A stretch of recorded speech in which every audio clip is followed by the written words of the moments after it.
दोस्तों एक बार फिर स्वागत है आप सभी का हमारे चैनल पर। और इस वीडियो में हम बात करने वाले हैं शिक्षा और अनुसंधान। ये इंस्टीट्यूशन आपने नाम तो सुना ही होगा, उड़ीसा के भुवनेश्वर में सिचुएटेड है और बहुत सारे वैरायटी ऑफ कोर्सेज आपको ऑफर कर रहा है। ये नॉन प्रॉफिट ऑर्गेनाइजेशन है अपने आप में, जो एजुकेशन पे फोकस कर रही है और अच्छा परफॉर्मेंस दे रही है।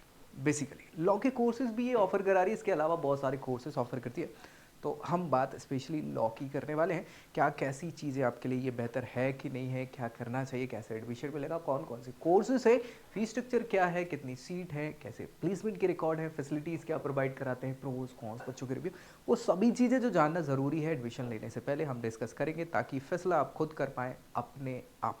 आखिर तक देखना है, दोस्तों में शेयर करना है, और अगर अपनी प्रोफाइल पे बेस्ट जानना चाहते हैं तो नीचे प्रोफाइल एनालिसिस फॉर्म फिल करना नहीं भूलना। हमारी टीम कांटेक्ट करेगी और बताएगी आपके लिए क्या बेस्ट है आपकी प्रोफाइल पे। चलिए शिक्षा और अनुसंधान बात कर लेते हैं। यहाँ पे ये इनका कैंपस है, देखने में तो बढ़िया है। इंफ्रास्ट्रक्चर इनका 1996 में स्टैब्लिश हुए थे ये, और आपको दिख जाएगा माइंडसेट जो इन्होंने बनाया हुआ है वो 3 चीज़ों को लेकर बनाया हुआ है। इनकी 3 वैल्यूज़ हैं, स्ट्राइव, ऑब्जर्व और अडॉप्ट। इसी पे काम करना है, प्रयास करना है, ऑब्जर्व करना है, अडॉप्ट कर लेना है, जो अच्छा लगे वो, खराब नहीं करना भाई, है ना। ठीक है, सो इसी वैल्यू पे ये काम करते हैं और बढ़िया है इनकी कोर वैल्यूज़। 1996 127 एकड़ का कैंपस भुवनेश्वर उड़ीसा में ये सिचुएटेड है ना। और 5 कोर्सेज लॉ के ऑफर कर रहे हैं, लगभग 70 इनटेक है आपके यूजी कोर्सेज का। और soa.ac.in ऑफिशियल वेबसाइट है, जहां बाकी की सारी जानकारी भी आप जाके चेक कर सकते हैं, देख सकते हैं। ठीक है, सो कोई दिक्कत नहीं है, बढ़िया। इसके बाद हम बात करें कोर्सेज जो ऑफर ये कर रहे हैं वो देखो यार, ये जो है थोड़ा सा मैं बता देता हूँ कि क्लैट, एल सेट, ये एग्जामिनेशन अगर आप दे रहे हैं तो इसके बेसिस पे भी एडमिशन दे देते हैं। अदरवाइज सेट का एक साथ, यानी कि इनका शिक्षा और अनुसंधान एडमिशन टेस्ट होता है, तो इसको दे सकते हैं। अगर ये दिया है तो देने की ज़रूरत नहीं होती, एप्लीकेशन फॉर्म वगैरह फिल करनी होती है, सारी चीज़ें उसके बेसिस पे होगा। तो भाई क्या कोर्सेज हैं? BA LLB 5 year integrated program, BBA LLB 5 year integrated program, ये यूजी 5 ईयर प्रोग्राम है, जिनके फीस स्ट्रक्चर की बात करें तो 75,000 रुपीज़ पर सेमेस्टर, मतलब 1.5 लाख रुपया आपका लगेगा, 1.5 LPA। ठीक है, ठीक है, लैक्स पर एनम। ऐसा ही आपका BBA LLB का है, लेकिन LLB ये 3 ईयर प्रोग्राम है जो 60,000 पर सेमेस्टर है, यानी 1.2 LPA आपका रहेगा फीस स्ट्रक्चर। 3 साल का है, 3.6 आपका फीस स्ट्रक्चर लगेगा। ठीक है, तो ये याद रखना है। इसके लिए एलिजिबिलिटी की अगर हम बात करें तो 5 ईयर प्रोग्राम्स के लिए 12th क्लास पास करनी होती है आपको, है ना। 55% का क्राइटेरिया है, रिजर्व वालों के लिए 50% हो जाता है, 5% का रिलैक्सेशन और एग्जाम देना पड़ता है। ठीक है, LLB के लिए आपको ग्रेजुएशन करनी होती है। क्या भैया? ग्रेजुएशन आपको करनी होगी, किसी भी स्ट्रीम से करेंगे 50% से, और उसके बाद आपको एग्जाम देना होगा और एडमिशन आपको क्वालिफाई करने पर मिल जाएगा। ठीक है, फिर बात करते हैं और एग्जामिनेशन मतलब कोर्सेज में, तो PG प्रोग्राम ये आपको ऑफर कर रहे हैं, जो LLM प्रोग्राम है। 75,000 एक सेमेस्टर का फीस है, यानी 1.5 लाख रुपया एक साल का फीस आपको लगेगा। ठीक है, 1 साल 2 साल का कौन सा कोर्स कर रहे हैं वो देखना पड़ेगा। PhD प्रोग्राम भी है, लगभग इसी के आसपास फीस स्ट्रक्चर है, 3-4 साल का ये कोर्स होता है। इसके लिए आपको क्या करना है, LLM के लिए या तो 5 ईयर या फिर 3 ईयर प्रोग्राम जो है लॉ का आपने किया हो, 50-55% डिपेंड करता है क्राइटेरिया, उसके बेसिस पे आपको फिर लॉ एग्जाम देना है और एडमिशन मिलेगा। PhD के लिए LLM 55% से करना होता है, और गाइडलाइंस जो भी रहे BCI गवर्नमेंट ऑफ इंडिया की, उसके बेसिस पे आपको मिल जाता है एडमिशन। ठीक है, तो ये कोर्सेज ये ऑफर करें। एलिजिबिलिटी हमने डिस्कस कर ली, फीस स्ट्रक्चर भी डिस्कस कर लिया। बात करते हैं स्कॉलरशिप्स की, बहुत सारी स्कॉलरशिप्स प्रोवाइड कराते हैं। ठीक है, लेकिन ये जो है मेरिटोरियस स्कॉलरशिप है, बेसिकली मेरिटोरियस, है ना। मेरिटोरियस स्कॉलरशिप के लिए क्या करना होता है कि आपको भैया 10th-12th क्लास जो है ना, उसमें आपने 80% मार्क्स लिए हो, यूजी कोर्सेज के लिए बता रहा हूँ, है ना। 80% आपके 10th-12th में रहे हों, है ना, 10th-12th, है ना।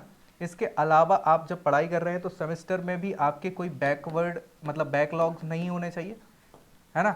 और हर सेमेस्टर में CGPA वगैरह जो है ना, वो भी 8 के आसपास रहना चाहिए। तो जब ये कुछ रहता है ना, तो 35,000 रुपीज़ पर एडम आपको ये फीस स्कॉलरशिप के रूप में प्रोवाइड कराते हैं, या फिर वो आपकी कोई वेव ऑफ हो जाती है। तो ऐसा रहता है, जैसे आप अगर एक आध बार चूक गए तो आपकी ये स्कॉलरशिप चली गई यूजी के लिए।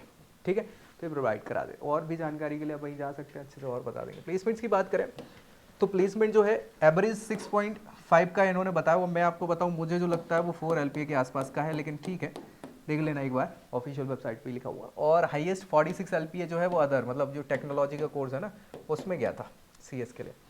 ठीक है। अपने लिए जो है वो मेरे ख्याल से 7 या 8 का गया है, देख लीजिएगा एक बार, मिल जाएगा ऑफिशियल पे, ठीक है।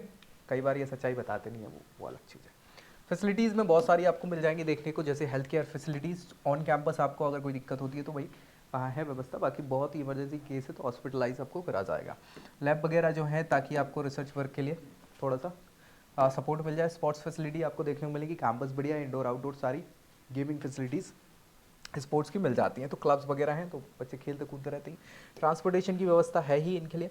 ऑडिटोरियम है जहाँ इवेंट्स वगैरह सेमिनार कंडक्ट हो जाते हैं। हॉस्टल फैसिलिटी सेपरेट आपके बच्चों के लिए।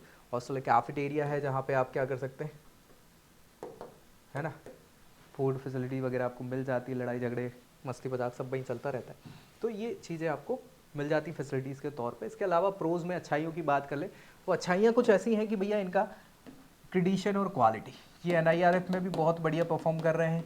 समय के साथ साथ NAC का इनको एक्रेडिशन है ही A, है ना, और बढ़िया अच्छा काम कर रहे हैं, अपना क्वालिटी पे भी काम फोकस कर रहे हैं। इंफ्रास्ट्रक्चर बढ़िया है, प्लेसमेंट का सपोर्ट बच्चों को प्रोवाइड कराते हैं, एक्स्ट्रा करिकुलर एक्टिविटीज़ भी प्रोवाइड कराते हैं, तो ये ठीक है, अच्छाइयाँ हैं। लेकिन कमियों पे भी हम ध्यान देना पड़ेगा, नज़रअंदाज नहीं कर सकते। सबसे बड़ी चीज़ जो है वो ये है कि हाँ, रेपुटेशन जो है वो बहुत अच्छी लॉ फील्ड में अभी इनकी नहीं बनी है, ठीक है। साथ ही साथ लोकेशन कांस्टेंट देखने को मिलेंगे, क्योंकि आपका यहाँ पे मेट्रो सिटीज से बहुत कनेक्टिविटी मिलेगी नहीं उनकी अपेक्षा, यहाँ पे अपॉर्चुनिटीज़ कम है भुवनेश्वर में, है ना। स्टूडेंट इनटेक बहुत ज़्यादा कर लिया है इन्होंने कोर्सेज के लिए, तो बहुत ही क्राउडी कैंपस देखने को मिलता है, मज़ा नहीं आता कई बार, ठीक है। ट्यूशन कॉस्ट भी आप देख रहे हैं कि फ़ीस स्ट्रक्चर भी अच्छा खासा है, तगड़ा है, कोई कम नहीं है। एकोमोडेशन के साथ वो डबल ही पड़ जाता है, तो ये चीज़ें थोड़ी आपको ध्यान में रखनी पड़ेंगी। इनसे भी बहुत वो होता है। प्लेसमेंट भी बहुत अच्छे लॉ के लिए अभी नहीं कह सकते, ठीक है। रिव्यू की बात करें, बच्चा कह रहा है कि यार ये नॉन प्रॉफिट ऑर्गेनाइजेशन है जो बच्चों को एजुकेशन प्रमोट करने के लिए रिसर्च में बहुत सारी फील्ड में रिसर्च के लिए फ़ायदा मतलब अपने कराती है, और बहुत सारे रिसोर्सेज प्रोवाइड करा रही है, सर्विसेज प्रोवाइड करा रही है, ठीक है। लीगल स्टडीज़ के लिए बहुत सारी चीज़ें आपको प्रोवाइड करा रही है। धीरे धीरे धीरे बढ़ेंगे ये सारी चीज़ों को लेके, ठीक है।